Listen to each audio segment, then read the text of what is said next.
And you can't have a pulled pork theme without a sandwich. But we are not going to do this with any sweet brioche buns. No, we are going to make our own ciabatta so we get a nice crust to stand up to the juicy and tender pulled pork. For our ciabatta, I have half a liter of lukewarm water. I'm going to give it a teaspoon of sugar and 8 grams of dry yeast. Sugar is just to feed the yeast, that won't make the bread sweet at all. Now we just mix this up. We set that aside and let it proof. And then we take a big bowl and 600 grams of bread flour or type 00. You want something strong here with good gluten and a lot of protein content. And a heaping tablespoon of sea salt to give some good flavor there. And then we just dry mix this.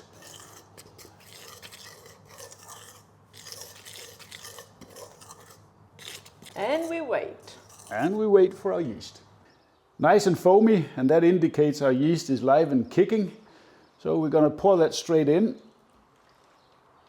And just with our tablespoon, we're going to mix this up. We're not going to knead this dough, and it's very high hydration, 83%, so we're just going to mix it up until it's well combined.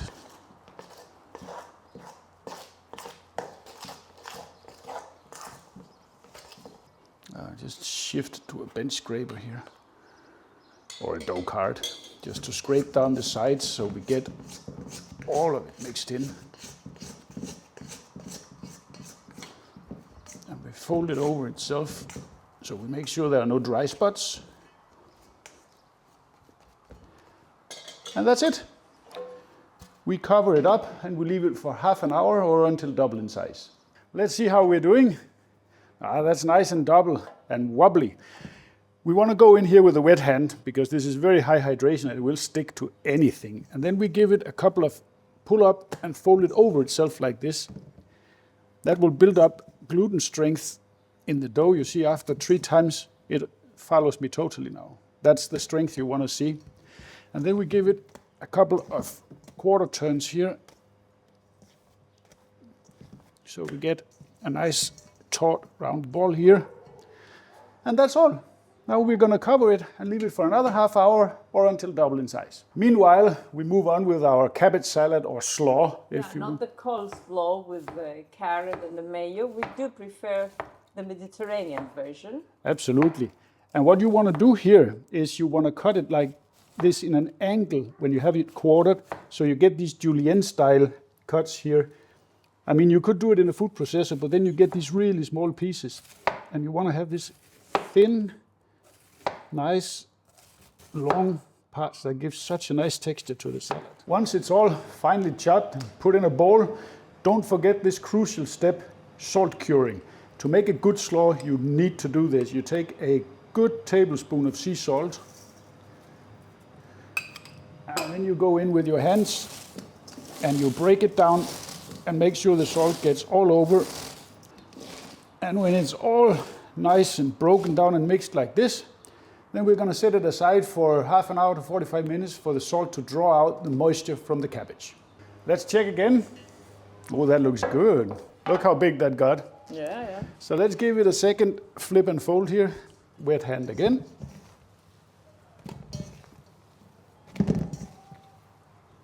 And now it comes up. Once again. This is strong. This is strong. Yeah. Actually, I don't think I'm going to need a third flip and fold here because this is very strong. This is a little bit about feeling, but if you're in doubt, do it a third time also before we form. But now, just to be on the safe side. Yep, exactly. Now we're going to cover this up for half an hour, and then we are ready to shape our ciabattas. Our cabbage has cured and reduced quite a lot, so let's prepare our dressing. 200 milliliter of tahini, which is a sesame paste, if you don't know it, and it's really, really good.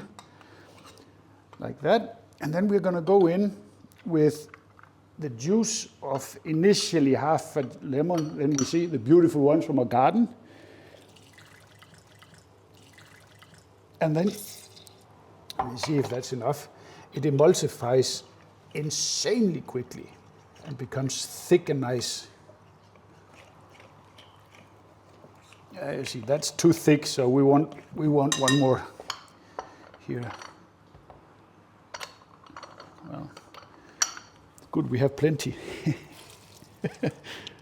Trees are still full. Yeah, completely. You see how that, and that's gonna give a nice, light, acidous taste to this. It's gonna be good. There we are. Then we wanna add a couple of tablespoons of olive oil, 2.5, and then we see how the consistency is.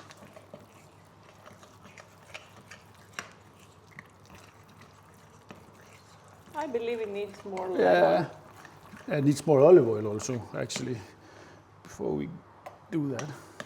But I agree, because it's getting, I agree with you. It needs more. Last time we only needed 1. This time we're gonna need maybe 1.5. Let's see.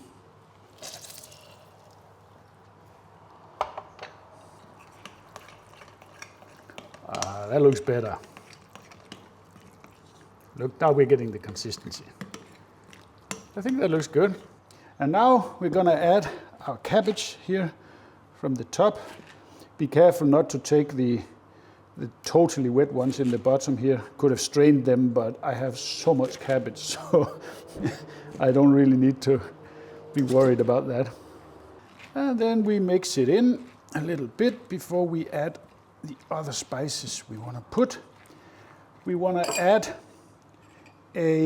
let's say half a teaspoon of garlic powder.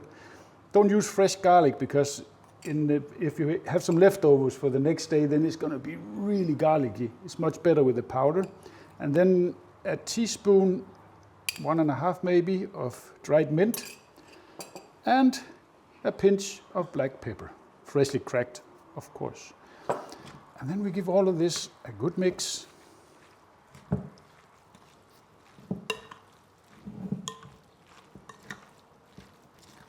And that looks good to me. So now we're going to let this rest in the fridge until we're ready with our ciabatta. Well, let's shape some ciabattas. Look at that dough. That is more than doubled now. That's perfect. First, we want to dust our work surface here, because as I already mentioned 3 times, this is really, really high hydration. So make that ready. And then our tools, because they will also stick.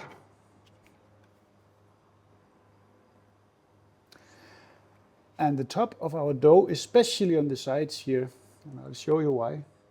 So we get some good dusting on what will become the bottom. There we go. And then we're going to take our flexible dough card, and then we run down the sides here to move some flour down to release the dough without degassing it. There we go. And then let me see if I can do that so you can see. There you go. And that is just beautiful. And now we dust the other side. How many do you think we shall make? It's quite big. 8 or 6? 6. 6. We want them Luscious again. So let's split this. Foo. This is where you want to be a little bit careful here, so we don't degas anything. So to the side with that, and then we shape it a little bit. Sorry for the scraping sounds here, but just want to have it so we get a sort of, let's say, relatively uniform ciabattas. Here we go. And onto our baking sheet here.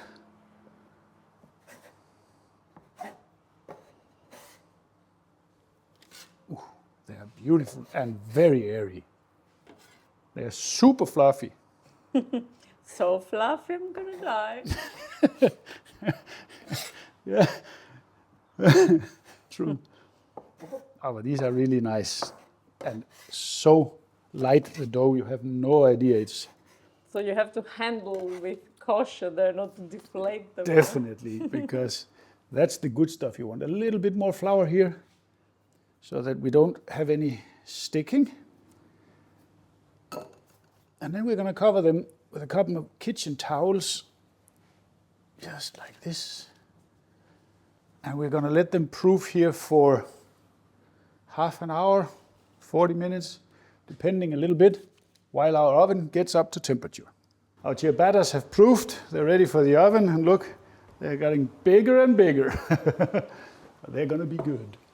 Let me get them out here, and I'll show you a couple of small things we need to do first. First up, we're going to give them a spritz of water to make the surface. You want them to be wet, and you want them to be more wet than you would think, because that will allow for the crust to form later, so they puff up in the oven. So soaked wet. Exactly. And then we give them a sprinkle of sea salt on the top, and that makes that's them. my favorite part. That's so good. Oh. That's so good. But we are not finished playing with water, and I'll show you now what I mean by that. There we go. More games. More games, exactly. Let me put on this, because last time I burnt myself from the steam. We're going to put this, the oven is at 230, and I have 2 pizza stones in the bottom and a cast iron pan that is all preheated. I'm going to put in the ciabattas here in the middle. And then I'm going to add hot water to the pan.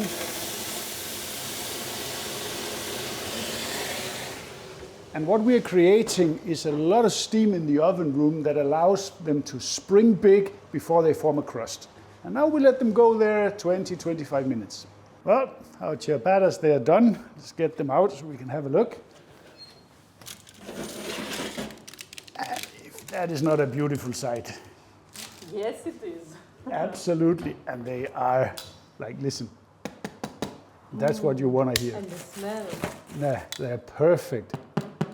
That's just perfect ciabatta. Let's leave them here to cool down a bit, and then we can prepare our pulled pork.